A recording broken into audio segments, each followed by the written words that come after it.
Hello there, welcome back to the channel. We are going to continue from where you left off the last time. We are still working on our navigational bar. So let's go and start our Apache web server, the MySQL, and then we can start our browser to test if it is working.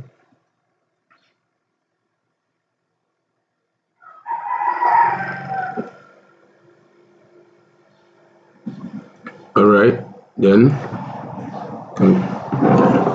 go to localhost, see if it's working. Good, this is good. Now working perfectly. Okay. There was an error, or there was something that we didn't look at before we left for the last session. I want us to go and look at it. Okay. So let's go to the navigational selection, CSS selection. Look, when you come here, okay, there are certain things I want you to take note of. When you ended our last discussion, you can see that the window was scrolling to the left and right on a very large margin. So the workaround was to reduce the padding left and in the padding right. So if you are experiencing such an error, that's what you have to do. You can reduce the padding right, let's say by 2%, and let's see what will happen. When you reload, you see, when you reload, you can see that now, or you can just hard reload, shift plus, yes. You see here, so when you do that, this is what we're getting. Okay, you can see our navigational bar is not stretching to the corner, to the right corner of the page, and that doesn't look good. So we have to expand or increase the right padding. Okay, so when you create that, let us increase it to 3 and see what will happen. Okay, so now it is expanding towards the right part of the page, and this look quite okay. Okay, so if you are experiencing something like that, there are two values I want you to work around them: the left margin, the left padding, the right padding, and then the right margin. And these combinations will make everything look legitimate. The Z index here, make sure that everything will come under the navigational bar. So if we have enough document or enough content on our page, and therefore you have a vertical scroll, then this scrolling will go directly under the navigational bar. You see this thing in action as you continue. So the next thing I want us to do is to put a Windows menu item here. So this is what I'm talking about. Let's go to Google. Already open here. We'll go to Google Font. Then let's browse to Google Font. Okay, then let's go to icons. Okay, I want us to go and download this menu icon here. I'm going to download this menu icon here. You're going to use it for our page. So I want us to download this menu icon. So you click on it, and then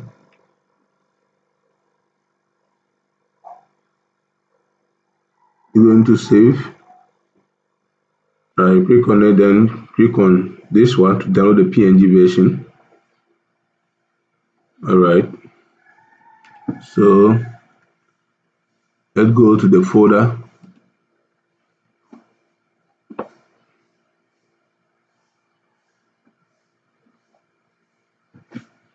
So you have it here, just copy it and go to our web folder.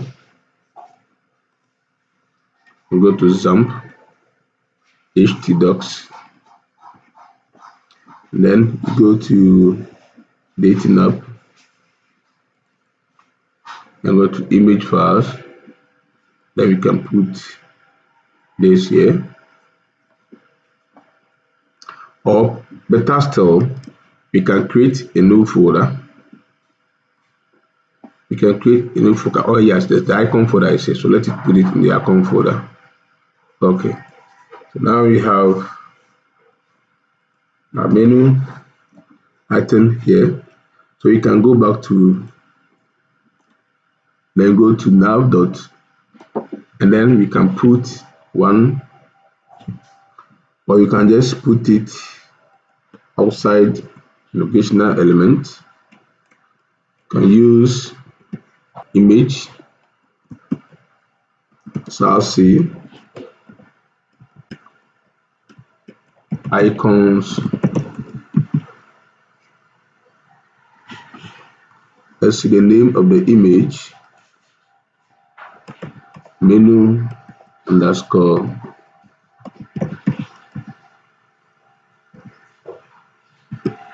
so underscore WGHT400.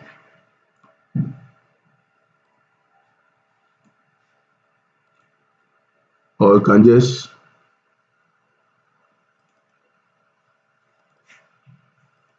I was trying to copy the name. Let's see if this will work. Then come back here and just put the name there. Okay, it does.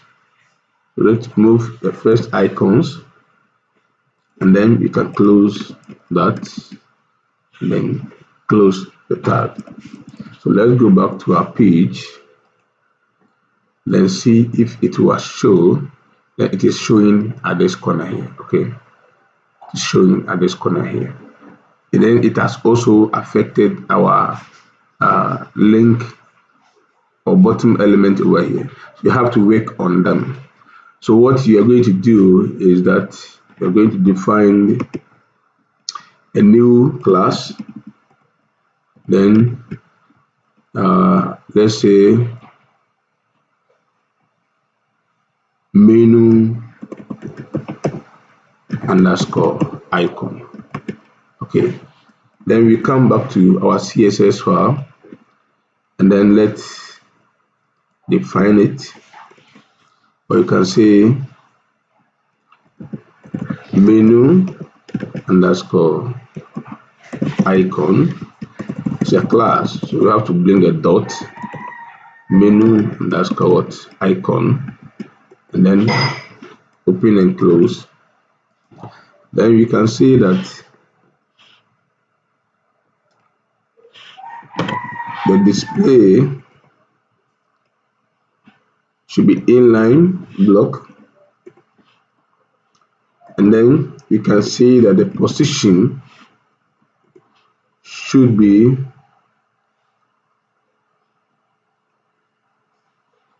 absolute. And then let's see how the appearance will be. And reload. See, everything is in place now. Now you can go back and say that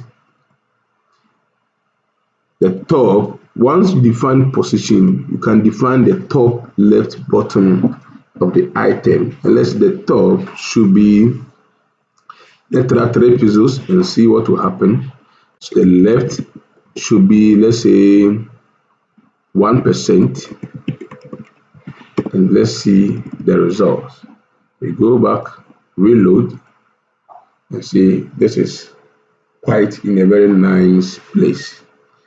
This is quite in such a nice place. So we can add more functionality to our icon. Add more functionality to our icon. Let's say when you put our mouse on it, something should happen. Okay, so let's say menu icon, then hover. Let's say let's try and take the background to white, background color to white. Let's see. if that will be fine. I want it to be white, so let me go for the color code of white, and let reload our page and test that. Can hard reload by pressing F shift, then reload. Then let's see. Okay, this is good. Alright, so when you put our cursor on it, it's kind of changing the background to white, and I think that is good. But you can reduce the opacity of that. So let's say then the mouse pointer, you can see the opacity be, let's say 80%, and let's also reduce, you change the cursor to what pointer. I think this will be quite cool. Let's go and reload, and I think this is good. So with that, we are almost done. So let's see. Let's minimize our browser and see the outlook. And I think this is good. But you see, this stuff are out of what shape. Okay, they are in out of line. See, look at where they are supposed to be what in line. Okay, but this has pushed this end and this has pushed this corner. You deal with this, but you deal with this section using what media queries. Okay, whereby you have to design the navigational menu for each word screen. We will come into that very shortly. Okay, so just relax. All this will be what result over time. But at least with this simple thing that we've done here, it is responding to what screen size very nicely, without using what media query. So you get back to it. So now the next thing I want us to do is to build a sign up form at the right corner of the page. Build a sign up form at the right corner of the page. Okay, and then also go to Photoshop, edit our images, and come and put them over here. So all these things are going to be done right here for you to see them all. So let's get into it and build our sign up form. So like I told you, for our index page to look quite cool at the coding side, I want us to use include as we did for the nav for the sign up form. Okay, I'm going to use include for the sign up form. So what you do is that you go to include files, okay, and then add new file, and then name this one as what form sign up.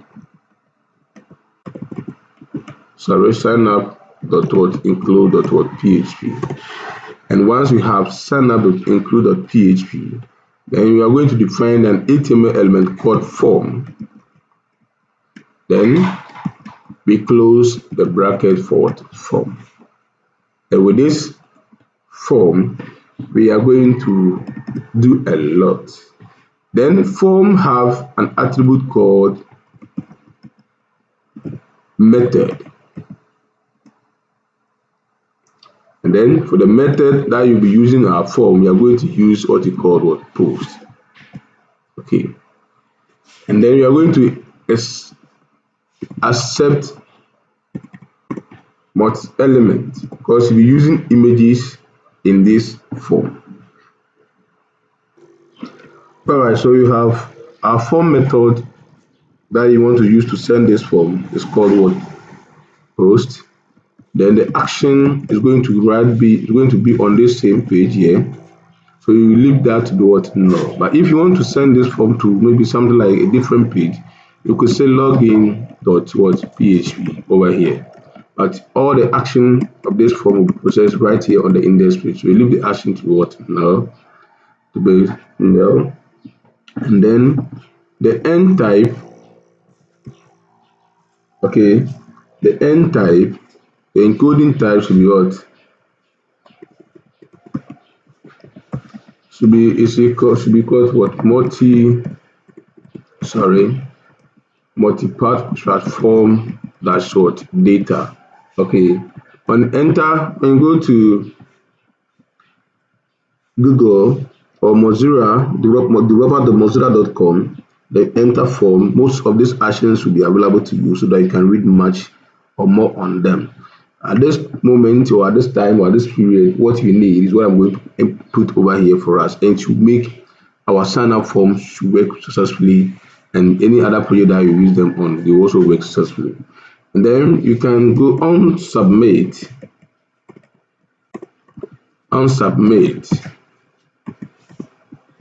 Sale. Okay, we're going to return function, okay, called check field, and this is a JavaScript function, okay, that will return true if there's no error in our form field, and then false if you have some part that you have to fill before we submit them. So our form has a method, has an action, has a data type that you want to send, then a function that should allow the form to be submitted or not. And then there is another attribute I want us to add. A form should also be identified by a name called ID or a class. So you can say that the ID of this form should be what? Sign up. Okay, then we can specify a class too for our form, but at this moment I don't think we need it, so I'll just save what we've done so far. Okay, and then there are a few things we are going to put over here for our form to work successfully. We are going to have something called input. Okay, I'm just trying to show you how this whole thing will look like. Input, the type equal what? Test. Okay, then ID equal first name, first name, and then name equal first name. Okay, and then class equal, let's say app dot user interface dot form dot that form field. Let me just use form field, form dash edit field. Okay, let me use this one. Right, then you close that, the tab. So when we come here and then reload our page, we've forgotten something. We have to come to index, okay, and then at the index you look at the last corner of the page, and then we can say that we can call our PHP, and then call the PHP function, the include, and then include files, the path to our sign up, which is at this folder. So include, okay, files, and then we call the name of the form include field, which is what? Sign up dot what? Include. So you go back to our index and say sign up dot include dot php, and then we can close that, and then we can close the function, can close the PHP what tab, and it should work fine. When you reload, you see the form is appearing at this end. Alright, so our form is appearing at this session. Don't worry, we'll be working on it very soon. This is not where you want it to be, okay? So don't worry, you'll be working on it. So the next thing I want us to do is to go back to our form, our sign up form, okay, and just delete this, okay, and then I want us to also put this form And then I want us to put this in a div tag. Just to put this in the dictionary tag, then close div tag. Okay, you can just give it one tab up front to make it look good. And then we can open up, there's a class equal to form container, app dash form dash container. Okay, like this. And then we can go and take our app that form container class and then put it in our. So we have to take the sign up container class, go to dating files, and then create our new class, put it here. All right, so our class is going to have a sign up form. We're going to have some width, how wide it should be, and I'm going to, let's use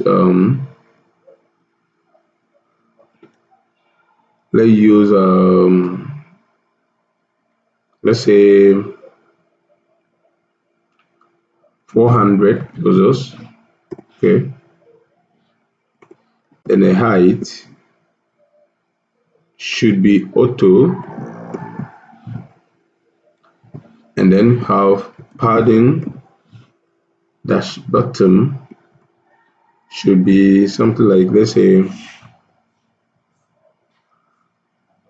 dash bottom should be, let's say 10 pixels. If there are changes that you have to do, you do them alongside. Okay, and let's say position relative should be, and then you can say left to be, let's say 3%, and you can say top should be, the top is going to take into consideration the height of the navigational bar. So you're going to use 112, 11, let's say 120. Let's take 120 pixels. If you have to make changes alongside, you do. For us to be able to see what you are doing, we're going to change the background color to be this. Okay, to match the navigational background. And when you reload, let's see what will happen. Okay, because we give it an automatic height, it's going to be at this form, because we have not put anything in the form, so the height is going to be as tiny as it is. I don't want our form to appear at the right side. I want our form to appear at the what? At the left side. Okay. So what, for us to be able to achieve that, there is something that I want you to take note. When you go to index, our form is placed in what we called a column. But now I want us to make some adjustment to the column. I'm going to say column dash what? Right, and then column dash left. Okay, and then when you go to the right column, go to the CSS file, and then you can change that. Let's go to the column section. There you can see the column dash what? Right. And then we have, you can define another one. So dot column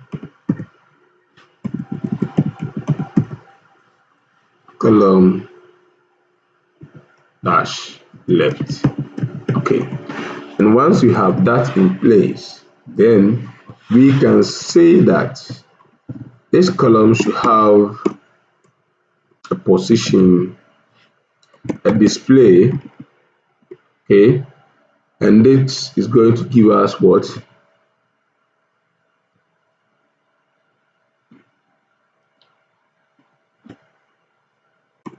display should be block. Okay, and then here the position should be relative, and then the top,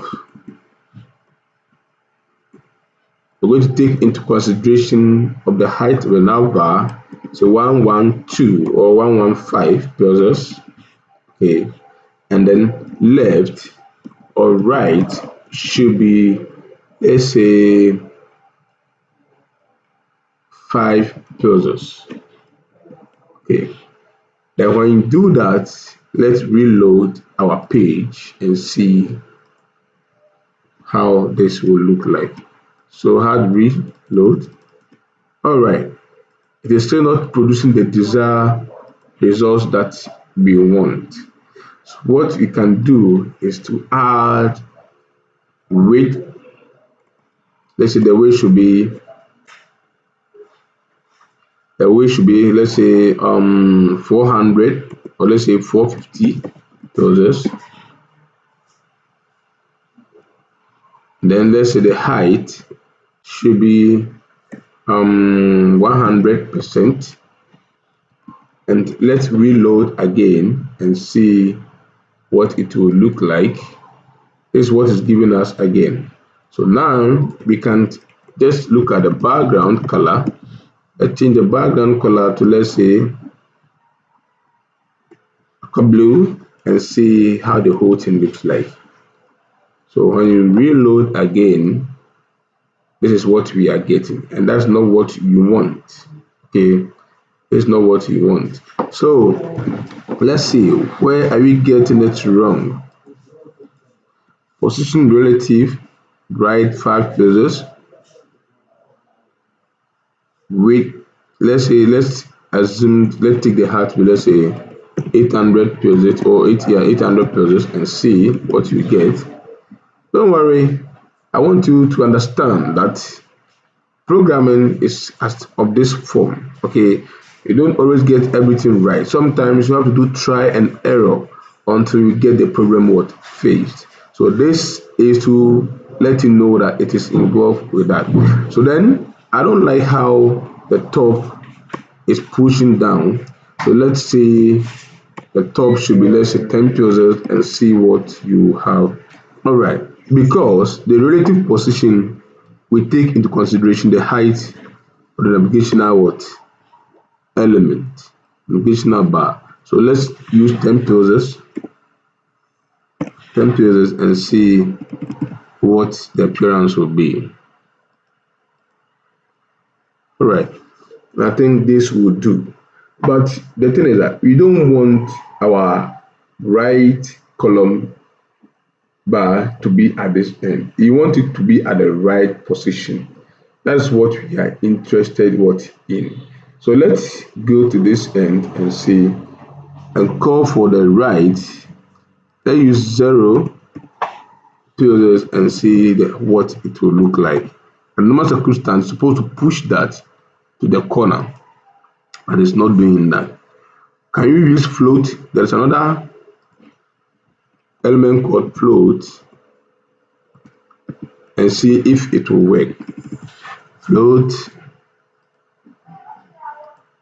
Okay, so float is pushing our element to the right part of our page, and I think this is exactly what we want to achieve. This is exactly what we want to achieve. So you have our sign up form at the right part of our page. What you have to do is to put element in it. What I really have to do is put what element in it. And we are going to remove the background. So you're going to remove the blue background from that. Now that you have got what you want, we can remove the blue background from this. Okay. And then we can also come to the app container class, app form called container class, and then you can say that the weight should be 90%, the parent weight. but this is found within the right container. And then the height should also be, let's say, 90%. Okay, and then we can remove this from there. It should work perfectly. And then let's reload. We are expecting this one to expand down and also fill the space of the right column. So let's reload, and you have this nice looking arrangement right here. All right, so this is quite cool. It's nice. Let's expand this a bit. Okay, let's make it a bit bigger. So let's say 95% of the weight of the each parent word container. And we go back, reload, and we have that. Now we are going to build our form. We are going to build our form. In order for us to do that, we are going straight to our signup.include folder. Sorry, in file, and then we can come here. And I want us to arrange this form in a div element. In most cases, I do use table. But this time around, I want us to use a special HTML element called grade or phrase box. And this will help us to have a very nice arrangement of elements in columns, in rows, as we can do with what tables. Normally, I do use table to place elements in the form. Okay, but I think this time around I want us to use div for this particular form. So let's get straight into action with that in our next tutorial. Thank you for watching, and please give us thumbs up and don't forget to subscribe and come back for the continuation of the project. We are going to do this in a gradual process. We're not going to rush into it. A gradual process that you get every glimpse of it, and everything that you do will be inside this video, will be in this video, no editing, nothing, so that you have the raw version of how websites are built. Thank you for watching.